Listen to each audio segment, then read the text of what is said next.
It's time for Wise Money with Korhorn Financial Group with certified financial planners Kevin Korhorn, Mike Bernard, and Josh Gregory.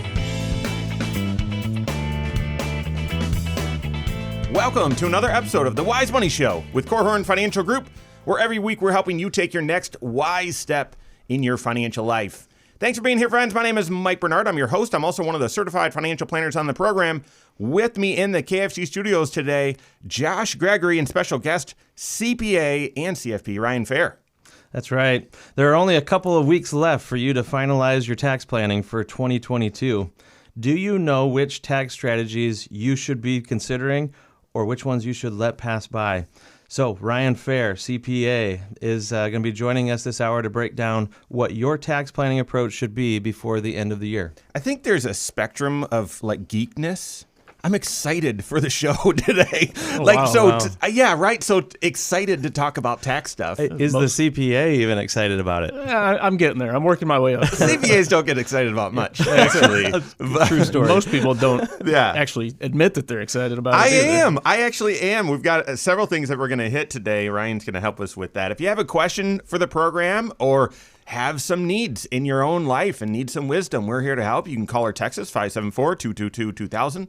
That's 574-222-2000. Online, wisemoneyshow.com. This is where you can find us, reach out to us that way as well. But most people do on social media, YouTube, or wherever you're at. We are there as well. Search The Wise Money Show. All right, so we do a show similar to this every year. Ryan is on a few times a year. This year it's a little less. It's been a busy year. And so anyway, but around this time, and really for the past couple of months since the fall began, the CFPs and CPAs at KFG, there's a lot of initials for you. We've been doing tax planning, which is all about what Josh mentioned, trying to capture opportunities proactively and for the benefit of you paying the least amount of tax over your lifetime, really. And so we're going to get into some of that today with different scenarios because we know how the year has played out. It's been rocky in the markets. Some people are still having a fantastic year financially. Others, it's slow.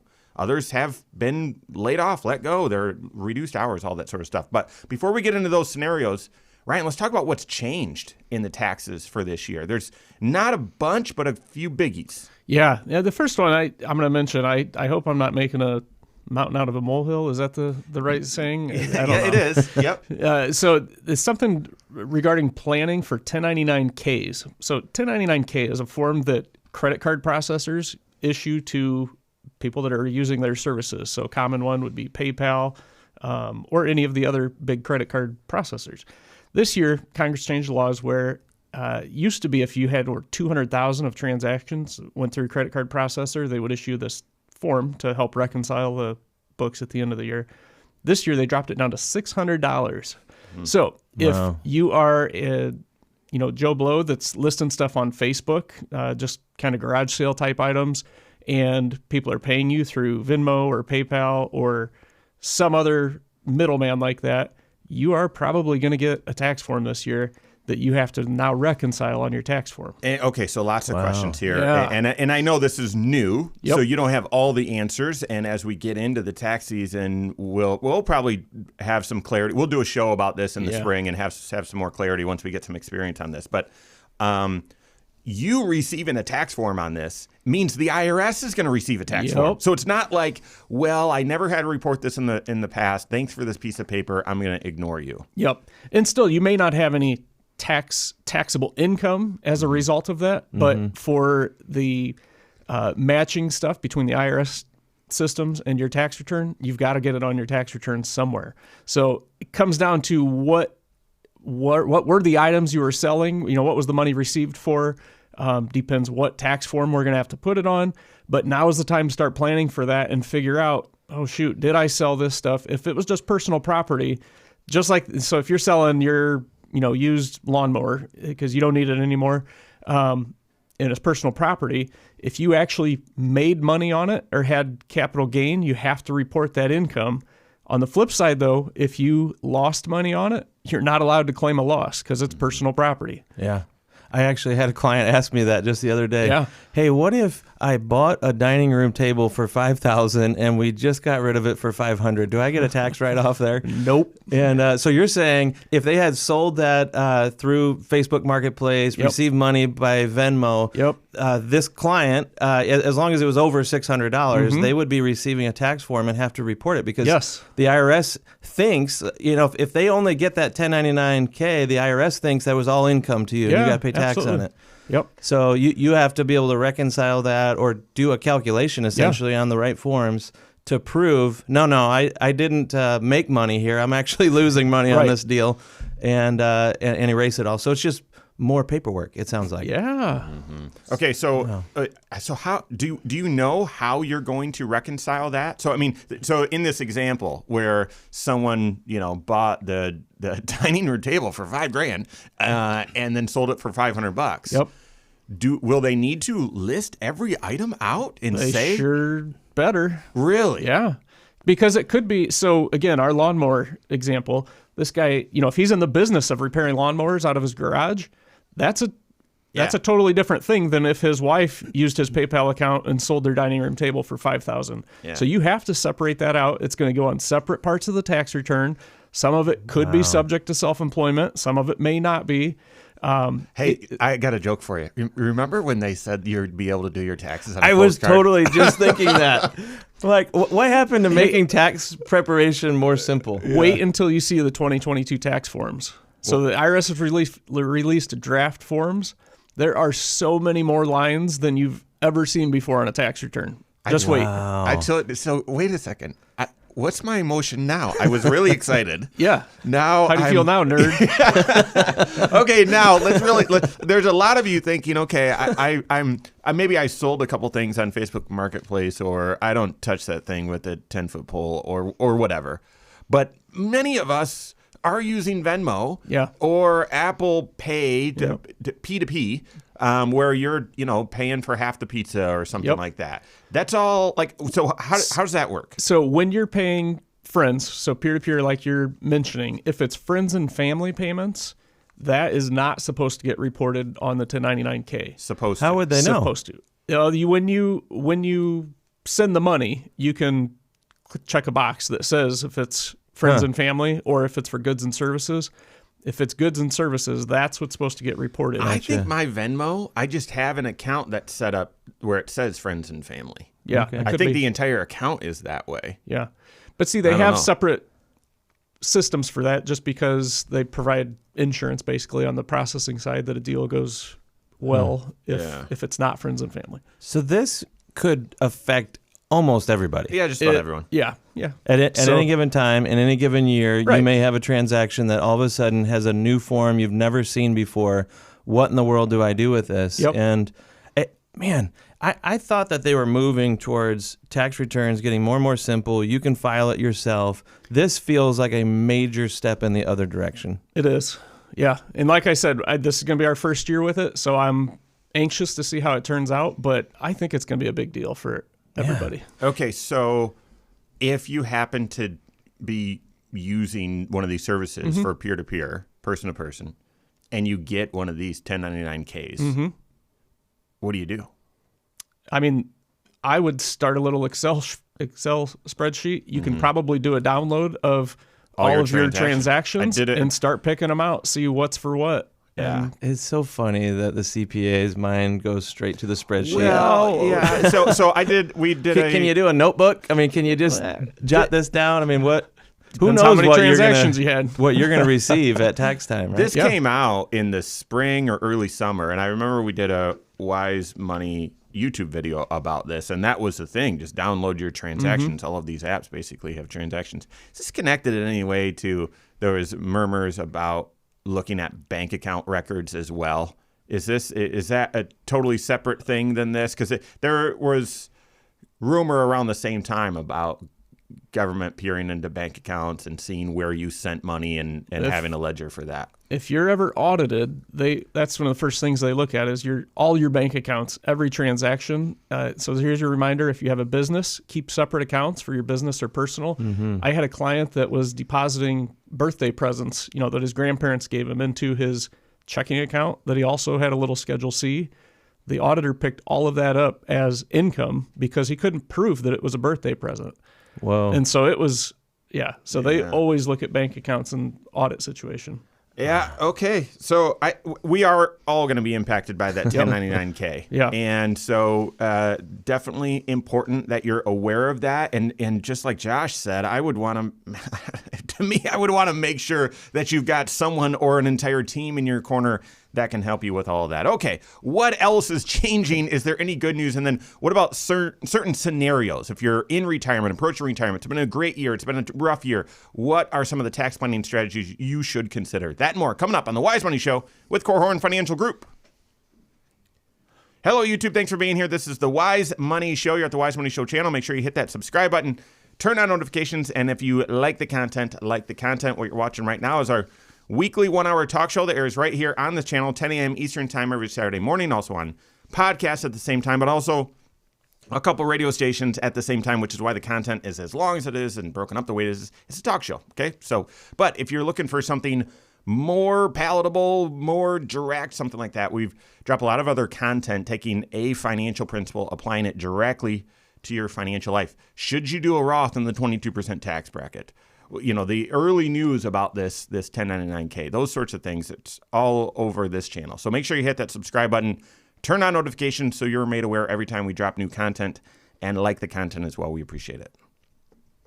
Yeah, that's good. Yeah, sorry it went so long. I didn't. No, dude, I told you this is good stuff. That is going to take a long I had not time. heard that before. Yeah, I think it's going to be a mess. I think so too. So, yeah, there may be people who used to prepare their own now standing in line to have a professional sort all this mess out. I wonder if, I don't know, do we have any communications that we need to send out to all of our tax clients this year? Just a couple. Yeah. I wonder if this one, I mean, I don't want us to be chasing. People don't want their CPA to be reaching out saying, okay, wait a second, you had this 1099K in an envelope that you didn't even open. Yeah. It's got all these transactions. What's this for? What'd you sell? What'd you receive this? Yeah. I feel like this maybe needs to be. Wow. So, Lindsay, top 3 topic for sure. Yeah. And I'm just thinking about how I'm going to build it into the questionnaire that we send, because I think I'm going to require him to do a download, like an export. I mean, they have to. I mean, I don't know. There's no other How way. else would you get the details? Otherwise, right? it's just a dollar amount. Yeah. Is Apple going to be set up to do this? I haven't thought about or talked or heard about Apple specifically, but Apple, it's just different than Venmo. It's just a little bit easier, unique. I think it's set up a little bit different. But you don't have to list what it's for. Right. So I wonder what Apple, I wonder what Apple's going to do. People on Venmo don't actually list what. Yeah. Yeah, they use emojis. It's going to be, emojis, exactly. Well, it's still going to be self. Could you imagine the tax form where you've got this schedule? I'm just picturing the schedule where you've got all these transactions, and instead of words, you've got emojis. Pizza, a little rounded lawnmower. Right. Oh, geez. That'd be awesome. 2 beer bottles clinking or something like that, whatever it is. I love it. All right, so we're going to pick it back up with what's changed, because we got to hit child tax credit, those sorts of things. I think the CRD, like, Brad got a whole nother segment on what's changed. I think we should go quick, though, because I think most of my stuff I have listed is further on. That's fine. Okay. All right, here we go. What's changing in the tax laws this year that you need to be aware of so that you're not caught off guard at tax time, but also so that you can plan ahead? We're hitting that right now. This is the Wise Money Show with Korhorn Financial Group. Thanks for being here. My name's Mike Bernard. With me in the KFT studios, Josh Gregory and special guest CPA Ryan Fair, breaking down everything that's changed and helping us with tax planning. If you want to stay up to date on all Wise Money content, find us online, wisemoneyshow.com. And you can submit questions there. That way, learn more about the show, all that sort of stuff. And then all over social media, wherever you're at, we are there as well. Okay, Ryan, the biggie. We started with what's changing this year, and 1099Ks. Any person-to-person or online sort of transaction through credit card processor, Venmo, or anything like that, over $600. If it's not easily distinguishable or already marked person to person, peer to peer, you're going to get a tax form for it. It's going to be a bloody mess. What else is changing this year? They did change the child tax credit back to the way it was before last year. So last year was a 1-year anomaly where they increased the amount of the child tax credit from $2,000 per child to $3,000 or $3,600 per child. However, and they also made it available last year if you were 17, but not yet 18. Yep. If you were 17, then you got it. But now it's reverting back. Yep. So it goes back to the old rules. So It's unbelievable. Underage So 17, dumb. and the credit is now back to $2,000. So for the majority of people, it won't be a huge change. But last year was a mess because some people got the prepayment for the child tax credit, other people didn't, and all of that got reconciled on the actual tax return. This year's kind of back to the old standard. So Ryan, we did my return together. Yeah. And we got it right. And I still got one of the letters from the IRS saying, you might be missing out on some of these benefits. So you should look at this. Oh my goodness. Yep. So so I'll tell you right now, if you have kids, you're going to pay more tax this year. I mean, child tax credit was $3,000 or $3,600 if they were younger than 6. And for whatever reason, child tax credit for as long as I've been in this industry, which we all started about the same time, as soon as that child turned 17, you no longer lost it. You That's no right. longer get this child tax credit. Yep. Well, last year they moved it to what makes sense as soon as they turn 18. Right. But now it reverts back. Yep. And that's because when they put that offer in place, it was just a one-time special deal. They weren't permanently changing the laws. So Right. when the deal expired, everything just went back to how it's always been. And obviously the hope politically was that they would have some time to get it made more permanent, right? Well, and build back better. And then it didn't get through. So, all right. What else? Related to that, child and dependent care credit. So this is the kind of daycare credit. So if you're paying to have your child go to daycare while you go to work or school, last year that credit skyrocketed. They made it like $8,000 per child of qualifying expenses up to 2 children, $16,000. This year it goes back to the same old rules, which is $3,000 for 1 child, $6,000 for 2 or more. And so the credit is kind of, again, reverting back to what it was in prior years. And the credit, it's stair step. And so if you meet certain criteria, then the credit's 50%. But no one, we've talked about this plenty of times, no one can meet that criteria, by the way. It's impossible. If your income is that low, you aren't working full time, and therefore you sending can't your kids to daycare. Right. And so, but most people get a 20% credit. Last year, I think people got more than that on average. So yeah, that's a big change. What else? So what's the moral of the story? If you're a family, got kids, you're going to pay more tax. See, I would have said the moral of the story is you guys are just giving more and more examples of why it's important every single fall to be running a tax projection. Yeah. Because you think about all of these different ages that suddenly cause you to no longer get a tax benefit. There are income thresholds that you have to stay under in order to qualify for all these different tax benefits. And if your life is like most people, it changes a little bit from year to year. And it turns out that every year we're all getting a little bit older, right? And those kids at home, they're getting a little bit older. And before you know it, you suddenly are dropping child tax credits, and that's a $2,000 swing. Or if it happened for you last year, what's that? $1,500. True, yeah, because they would still qualify for a $500. If they That's qualify, fair. yeah. All right, you got me. Yeah. The point, though, is there are a lot of moving parts on your tax return. And so I don't know, Ryan, I know a big part of the work that your team does this time of year is to help people just be forecasting where am I going to land this year and how will it be different from last year? And maybe more importantly, what can I do to change it? So these are just good examples, in my opinion. All right, what else, Ryan? Oh, we got a couple more. One other I'd remind people, coronavirus-related distributions. So back in 2020. Yeah, well, yeah, that's Ends what with I a meant. zero. I got it. Yep. 2000, a little flashback. Yeah, so 2020, you were allowed to take money out of your retirement plan and not pay tax, or you could defer the tax over 3 years and basically report a third of it each year.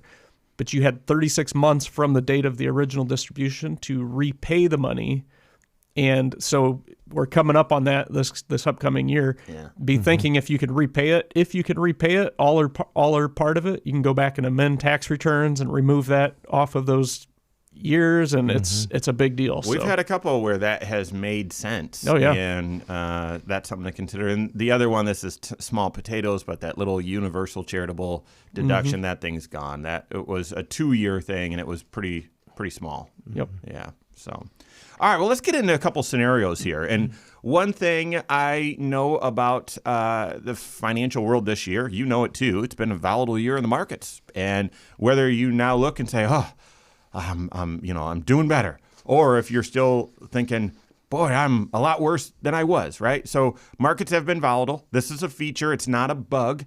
Every time is a little unique, and yet every time we know, or we always know that there's going to be seasons like this.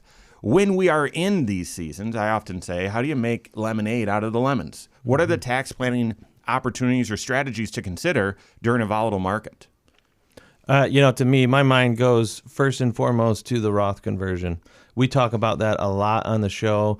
We love the Roth IRA when it's used appropriately and in the right scenarios. But think about this. So if you're not familiar with the Roth conversion, this is taking money that you've already accumulated in a traditional IRA, meaning that this is money that you will someday pay tax on the growth, maybe even on the contributions when you pull it out in retirement.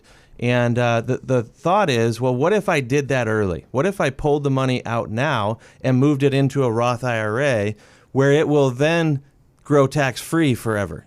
All the growth, all the accumulation over years into the future, it will not be taxed. Well, you think about when would be a good time to do that. It is when the market is down, right? Mm-hmm. When your investments are temporarily down in value and you can pull, some compressed dollars out of the IRA, pay tax on those smaller dollars, get them into the Roth IRA, and then let the rebound happen in a tax-free environment. Man, what a powerful tool. I do consider that making lemonade out of lemons. Yeah. That's right. Yeah. I mean, we don't know how long temporary is, right? But you know this if you've been a fan of the Wise Money Show. A year ago, we were saying, I don't know. Markets seem expensive. I don't know how long this is going to last. Markets seem, and yet all of us emotionally as investors were like, yeah, I hear you, and yet let's party on, Wayne. And now we look and say, well, it's not like markets are cheap, but they are cheaper. There's no question about it. They are cheaper, and I'm not just saying that because the value is down. And yet we look at that and we feel like, oh gosh, this is not a good time to invest. Nope. Right now is a better time to invest than even a year ago. Right. Might not feel like it, and it might get worse before it gets better, and we don't know how long it's going to last, blah, blah, blah. But markets are cheaper today. Well, and the other thing that may have been affected by this economic decline is your own income, right? You may have more room within the tax bracket to do some of these strategies where maybe you've looked at it in the past and you said, if I do a Roth conversion, it's all going to be in a higher tax bracket. Like it's going to cause me to leap into the next tier, if you will. Well, maybe you have more room to do some of that Roth conversion just because income is off a little bit this year. Yeah, you didn't get that bonus that you thought you were going to get or whatever because the market's gotten a little weird. Ryan, I'm not going to let you talk. Okay. But, Roth conversion, I mean, you have to consider it. You have to. And this is why we are going to recommend at all times working with a certified financial planner who's doing comprehensive financial planning. Because if you're just talking to someone about your investment, should I make any changes? But they're not talking to you about some wise tax strategies like a Roth conversion, you're working with the wrong folks. I'll just say that. So Roth conversion is one of them. There's more. What other tax planning opportunities do you need to consider right now? We've got that and more coming up on the Wise Money Show with Korhorn Financial Group. All right. One question we didn't hit there that a lot of people, that they don't realize that, yes, a Roth conversion has to be done by the end of the calendar year. Let's start with that. We get that question a lot. Can I do that in the spring sometime? Good point. Then we got to hit tax loss harvesting. I'm not sure if you guys had any others. And then we can get into other scenarios. Again, we don't need to rush. We're halfway through. We've got plenty of time. So. Good. Okay. All right. Here we go. Everything's confidential, but I did a Roth conversion this year. I did it, Ryan. When we do my taxes, we need to know that. I did a Roth. Hey, Note to self. should you do a Roth conversion this year? You still have time. Okay, we're going to talk about that. But there's also other tax strategies you need to consider. We're helping with that right now. This is the Wise Money Show with Korhorn Financial Group. Thanks for being here. My name is Mike Bernard. With me in the KFG studios, Josh Gregory, special guest CPA Ryan Fair. Every episode of the Wise Money Show is on podcast wherever you listen. Search the Wise Money Show and listen to it there. Listen when you're walking around and doing the holiday shopping. Just throw those earbuds in. It's going to tell the public, don't talk to me. And you'll also get some wise financial habits going on in your ear. So, no, anyway, those are just us introverts that think like that. Well, if I put that in, no one will talk to me. I thought you were saying that you only listen to the show when you're grouchy and you want to be left alone. I'm always grouchy, sort of like the Hulk. So, all right. So, what tax planning strategies should you consider in a volatile year in the markets? One is the Roth conversion, like I mentioned. Josh, we didn't mention last time, there's a deadline to do that. Yeah, and you kind of hinted at this as you were explaining your own Roth conversion and everything. You have to do this during the calendar year. So this opportunity, this option on the table, it goes away at the end of December 31st, right? Yep. So a lot of people ask that question. You may be familiar with the fact that there are other ways to get money into a Roth IRA, and that's through a contribution. That you can do up until your tax filing deadline, which is April 15th. But the Roth conversion has to be done in the calendar year. So, you've got a narrow window of time. Hopefully this has already been on your radar screen and you've been, discussing this with your CPA. But if not, you still have time. And it's going to be taxable income. And if Right. you're not yet 59 and a half, you've got to be careful about withholding on that. Mm-hmm. You want to share how that works, Ryan, real quick? I mean, if you're Yeah, not... so if you're under 59 and a half, the actual conversion part, so the money that literally moves from the traditional IRA into the Roth IRA, all of those dollars are taxable but penalty free, so no 10% early distribution penalty. However, if you say we're converting $50,000 and you withheld $10,000 to pay federal and state taxes, that means only $40,000 is actually hitting the Roth IRA, which means that $40,000 avoids the 10% penalty. That $10,000, even though it went to the federal government for withholdings, that is subject to early distribution penalty. Isn't that funny? They'll Yeah. penalize you even though you're Paying sending them. the money to Exactly. Yep. Tax loss harvesting. It seems like we were just talking about capital gain harvesting, and now we're talking about tax loss harvesting. And this is another strategy to make some lemonade out of lemons. Ryan, how's that work? Yeah, so this is for non-retirement related accounts. We call them non-qualified accounts, just plain old brokerage accounts possibly, or individual stocks or mutual funds that you own outside of a retirement plan. That Robinhood account. Yep. That, is it too early? That FTX? Oh, yes. That's too early. Yeah. So, So yes, all of those accounts, you can sell those holdings at a loss. That you can subtract losses from any capital gains that you may have, and you can use up to $3,000 of loss each year to offset your other ordinary income. and so this is the thing, and you might say, well, gosh, I didn't want that loss. I know. Yeah, that wasn't the intent. But this can be a benefit by wiping out your capital gain. That can keep you in a lower tax bracket, reduce your AGI, increase tax credits, all that sort of stuff. And then if you have enough loss to wipe out all of the other gains that you might have, that $3,000 deduction then is against ordinary income. Yep. So it actually, if you're in the 22% tax bracket, 24% tax bracket, something like that, that's actually saving you that much in tax. Any unused will carry forward to the next year. And again, because you've got this type of account, hopefully there will be capital gains, future capital gains that you can use this loss to offset. So how do people know what they can take that loss on? Because, in the earlier segment, I was telling about a client who, bought the dining room table for $5,000, but they sold it for $500. They lost $4,500 worth of benefit there throughout, the life of the dining room table. They didn't. They used it. This is like they used $4,500. Hopefully they ate every meal. Morning, You noon, and use your lunch. dining room table? No, I don't know. Oh, we use it for storage. No, but you don't get to take a tax deduction, right? For those types of items. So nothing personal property related stuff, but any investment related property is what we're talking about. So could be a investment, like a rental property or something like that. Now that one's a little bit more complicated. Opens a whole different. But basically, anything that you bought for the purpose of watching it appreciate in value, if it went the other direction on you, there could be a tax saving to you. Correct. Good. And so also crypto. You made a joke about crypto, but crypto had a rough year this year. Time to I don't know if you've heard that or not, but it's been rough. The stock market's been rough, but crypto's been rougher. If that's a word.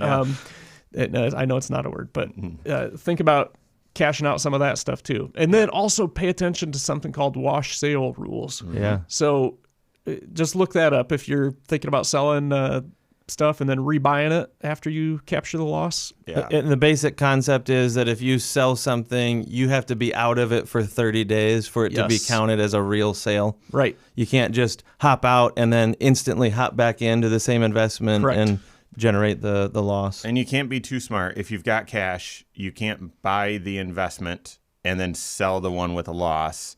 It actually works 30 days in both directions, believe it or not. So anything else to make lemonade out of some lemons here, volatile markets, things to consider?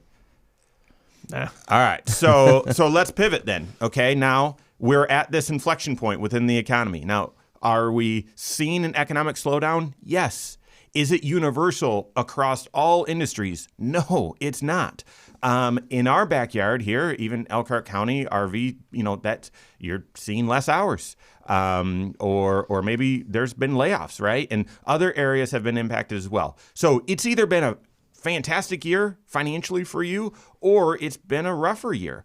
So depending on which camp you're in, you might want to be aware or attuned to different tax strategies. Let's start with the camp of, hey, it's been a good year. It's been another good year. We're still rocking and rolling with all this $5 trillion that was printed. What sort of tax strategies should you consider if it's been a good year? I had a client who would fall into this camp just this week, and he's been blessed. He happens to be in an industry that's really thriving right now, and he would say he's having one of his best years ever. Awesome. But what that means is his tax picture is going to be very different than what it has in the past. And so, we were having conversations just like this about, well, what are the things that he could still be doing before the end of the year? And one of the ideas that came up was, well, paying himself a bonus before the end of the year so that he can finish maxing out his 401k. He's got the extra cash flow to be able to do it. And so why not take the full tax deduction in this calendar year? His wife happens to be on salary within his business as well. She helps out. And so same program. They can both be maxing out retirement plans. Not a lot of time to get that done. And obviously there's some logistics to work out on getting the payroll changed and all of that. But this is one of the beauties of being a business owner is you do have some big buckets available to you as far as contribution limits and things like that. I think if that's you and your business is still thriving or your industry is still thriving, then you're probably in a cyclical type of business, and you might still be kind of coming off of, things were tight 2 years. Things were worse for me 2 years ago. Mm-hmm. And I see this a lot where during that time you might have reduced your retirement contributions or whatever, and now it seems very different to say, no, let's stuff as much money in here as possible to offset income. And you've got a month left. Not everyone gets to decide when they get a bonus and how much, but you can decide right now, okay, I got 2 paychecks left. Increase my 401k contributions to 50% to make sure I hit that. And isn't it cool that the same strategy that helps you from a tax standpoint is also a wonderful time to be investing right now? Yeah. And that's the other piece is kind of sorting through all the emotions like, won't I just be throwing money down the drain these days? No, you are buying in at better levels today than you were a year ago. Yeah. Go ahead. I was just going to say, similar story for health savings account contributions. So you can fund those through the end of the year, actually through April 15th, your deadline. But if you do it through payroll, that has to be done by December 31st. So go for it. And doing it through payroll gives you a little extra benefit. Yep. It avoids that 4-letter F word, FICA. And depending on what your income is, that's either going to help avoid 7.65% of tax, or it's going to avoid 1.45. But still, it's going to give you a little extra tax savings than it would, than a regular HSA contribution would right out, out of the checking account. So there's a few other things. If it's been a good year, there's a few other things that you need to be aware of. And then what about if it hasn't been a good year? Hours been cut, income's down. What should you be considering? We've got that and more coming up on the Wise Money Show with Korhorn Financial Group. All right, time flies. Mm-hmm. Going into the fourth segment. Whoa. Yeah. I just realized, Lindsay. I'm assuming. Boom. Start over. Yeah. Yes, start. You didn't have the right highlights on my face. right. I was There. gonna Doggone say- it. I saw wrinkles. I was going to say it sounds so much better now that Is we've. there a way to just wipe me out completely? Definitely, yeah. All right. Okay, so it'd be great to hit, a couple of these others. I think Ryan, bringing expenses into this year and estimated payments, those two might be good to hit, I think. I've got a few others too. Okay, awesome. And then we can do, if there's not much time, we can do if it's been a light year, if it's been a rough year, we can do that quick. So, and then we probably won't get to the last topic. That's fine. So, all right. What are some tax planning strategies that you need to consider if it's been a great year financially or it has been a rough year financially? We're helping with that right now. This is the Wise Money Show with Korhorn Financial Group. Thanks for being here. My name is Mike Bernard. With me in the KFG studios, Josh Gregory, special guest Ryan Fair. Every episode of the Wise Money Show is on the YouTube channel. Go check it out. If you've missed anything today, I was excited about the show. Then Ryan ruined it with the very first topic, but we were talking about what's changed in the tax code that's going to impact you. If you missed that, you got to go back and listen so that you're prepared. Go to YouTube, search the Wise Money Show, and turn on notifications, and because we drop a lot of content there in addition to the talk show. So make sure you go check that out. All right. So in the camp where it's been a good year, where income's still riding high, you're in an industry that's still progressing despite some of the economic slowdown we're seeing, what other financial or tax strategies do you need to consider this year? So yeah, from the business standpoint, always consider looking at any upcoming equipment purchases and see if it makes sense to pull those purchases into the current year instead of waiting until January, February. This is a topic for an entire show, but depending on the type of equipment, you can't deduct it. You've got to have a placed in service date. In service, yep. But some of the equipment or things that you would purchase, you can still write off fully. It's just tricky. Okay. Right. So it does need to be placed in service for the Section 179. So it's got to be placed in service. Yeah. There's special rules surrounding vehicles as well, right? Like your ability to write that entire thing off has to do with like the weight of the vehicle and stuff like that. 6,000 pounds But right now, if you're looking at the economy and you've run a business and you're looking and saying, been still a pretty good year. Well, but you look around and say, I don't know. Other people, it's slowing down. Or my orders, I'm still booked out through June, but it might slow down after that. That means it might not be as great of a tax year or profitable year next year. It is this year, so pull expenses into this year. Right. Yeah, and I always tell people, don't just go buy something for the tax deduction. That's not the point. Right. But if it's something that's on the radar that you're going to be buying anyways, if this is a great year profit-wise, bad year tax-wise, then pull it into this year and take the deduction this year. Yeah, but the point, though, is you're making a good business decision first, not letting the tax tail wag the dog, so to speak. And, if you had two printers and a third one would really help you, gain more market share, do more work for customers, that sort of thing, great investment. But don't do it just because there's a tax write-off potentially attached to that. Right. Another thing that I put on the list is year-end charitable planning. So there's lots of planning to do with if this is a great year. Maybe you should be bunching your charitable contributions, do multiple years at once, or consider if anybody still has any highly appreciated stock. That is a good way to give to your favorite charities or possibly to a donor-advised fund.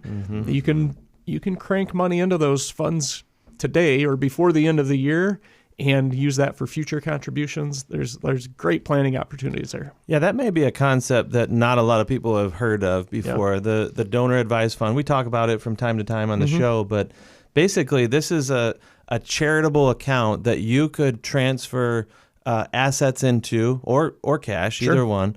And the idea is maybe you're giving it to this charitable entity so you get the tax write-off in that year that you make the contribution, but then it stays in the account and you use that account basically to fund future gifts. Yeah. Maybe you do all the gifts at once, maybe you spread them out over a period of time, but one of our favorite ways to use this is with those highly appreciated investments. Yeah. And you might be saying, well, appreciation, man, I haven't made any money this year. But you may be holding something that you've owned for years and years, and clearly over the past decade, it has run up in value significantly. And there may be, a pretty substantial tax bill attached to that if you were to sell it. Well, what if it wasn't you that sold it? What if it was a charity or this charitable type of fund called a donor advised fund? You can avoid being taxed on the sale. You can get it into this account, let it be sold there where it's safe. There's no tax ramifications to you. And now it funds future gifts along the way. Everybody wins except the IRS. My favorite. That is a fun game to play, right? Yeah. I'd say another one that I had down before the end of the year, make sure you're looking at your 529 contributions. So Indiana, we have a wonderful tax credit. You can fund that up until the end of the year, December 31st, but those have to be in for 2022 contributions. They have to be in by that date. It's getting wonderfuler. Yeah, and make sure you're planning ahead for next year too, because it's going from first $5,000 that qualifies for the credit up to the first $7,500 of contributions that qualify for the credit. So start planning for that. Something weird that I'll throw into this category, even if it is a great year, you may want to consider waiting until next year for any big energy efficient improvements for your home. Interesting. So that's one of the big tax law changes that's kicking in next year is the energy-related credits. So everything from insulation, windows, doors, those types of HVAC equipment, you may want to wait and push that off until next year if possible. So obviously HVAC, you may not... I was going to say, don't freeze your I'm getting family. pretty cold here. It's down to hey, we're going to burn the Christmas tree this year, like before the 25th. Yeah. So some of that stuff, may not be the best planning opportunity, but windows, doors, you usually have some flexibility on that stuff. Insulation, wait until next year. There's some big credits coming through that are going to really help out. Yeah. Interesting. All right. And make sure you're doing your tax estimates. If it's been a good year, don't, avoid some penalty there. Make sure that you're in safe harbor. Work with your CFP and CPA on that. All right, let's pivot. We know it hasn't been a great year for lots of people. Lots of people, it's sort of this shock. Oh, prices are still going up, but my income is down. Yeah.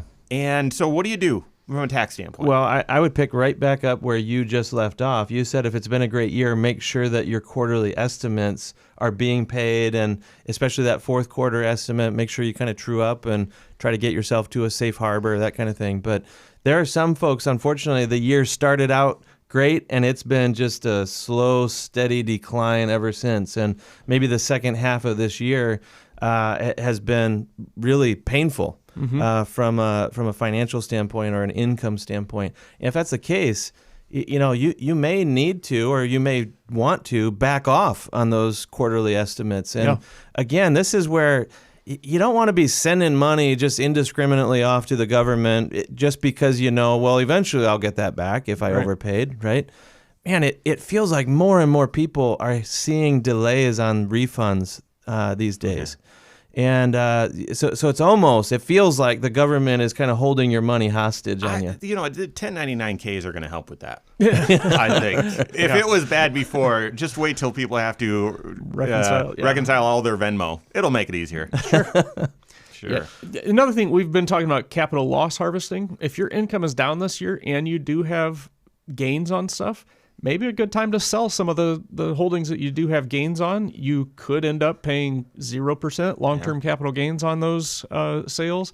So it's something definitely to consider. If your income's down, the Roth conversion, like we talked about earlier, inviting a little bit of future income that you're going to have to report on your tax return at some point. I mean, that's the weird thing with the Roth conversion. Sometimes we explain it to people and they say, well, I don't want to do that. I don't want to pay tax on this money.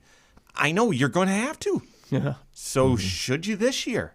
So that Roth conversion, and again, you're going to want to make sure there's a withholding strategy with that as well. And overall, go ahead, Ryan. No, go ahead. Roth contribution makes more sense. When your income's down and possibly you're in a lower tax bracket, funding Roth makes more sense. Also, advantage Roth when the markets are down. Yeah. We did a previous show just fairly recently where we were talking about the Savers credit also. And if your income is artificially low this year just because maybe you didn't get the hours that you typically would, there was some sort of interruption to your income, that kind of thing, you may suddenly become eligible for something that has never been on your radar before.